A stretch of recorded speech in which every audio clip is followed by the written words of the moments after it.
લોકસભા ચૂંટણીને લઈ પોલીસ દ્વારા ફૂડ પેટ્રોલિંગ શરૂ કરાયું છે, ત્યારે રાત્રિ દરમિયાન સુરત પોલીસ કમિશનર સહિત ઉચ્ચ અધિકારીઓએ રાંદેર મોરા ભાગળ વિસ્તારમાં ફૂડ પેટ્રોલિંગ કર્યું હતું। સુરતમાં અસામાજિક તત્વો સામે પોલીસે લાલાક કરી છે, ત્યારે રાંદેર વિસ્તારમાં પોલીસે ફૂડ પેટ્રોલિંગ કર્યું હતું। સુરત પોલીસ કમિશનર અનુહમસિંહ ગોહલોતે સાથે ડીએસપી, એસીપી, પીઆઈ, 10 પીએસઆઈ 55થી અત્યારે 7 તારીખનો રોજ આપણા સુરત શહેરમાં લોકસભાના ચૂંટણીના નવસારી સીટ અને બારડોલી સીટોની કુલ અમારા 1600થી વધુ જે બૂથો ઉપર जो चुनाव प्रक्रिया है एना ध्यान में राखी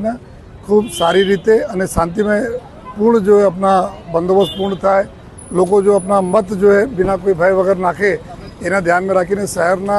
छेल्ला जो है 2 अठवाडियाथी अलग अलग विस्तारों में खास कर जो एवा पॉइंट ज्यादा वधु अवर जो लोग रहती हो त्या जो व्हीकल चेकिंग और पेट्रोलिंग राखवामां आवे छे, जेना भागरूपे अत्यारे अहींया जो रांदेर विस्तार में जो चेकिंग कामगीरी चालू है,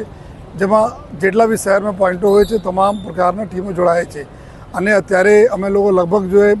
20,000 જેટલા વાહનોના સ્ક્રીનિંગ કરી છે અને ચેકિંગ કરી છે, જેમાં અલગ અલગ પ્રકારના 250 જેટલા લોકો હથિયાર, ચક્કુ હોય, છરી હોય, તલવારો હોય, ધોકા હોય, આ પ્રકારના પ્રતિબંધિત ચીજો સાથે પકડાયેલા છે, જેના ઉપર કેસો દાખલ કરવામાં આવેલા છે। સાથોસાથ જો હિસ્ટ્રી શીટરો અને તડીપારવાળા અને એમસીઆર કાર્ડવાળા ટપોરીઓ આ બધાના ઉપર જો અટકાયતી પગલાઓની બી કામગીરી ચાલુ છે। 30 જેટલા લોકો એવું આપણેના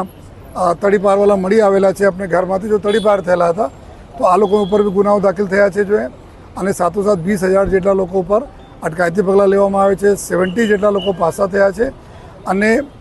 આ પ્રકારના કામગીરીથી જેટલા બી લુખ્ખા તત્વો છે,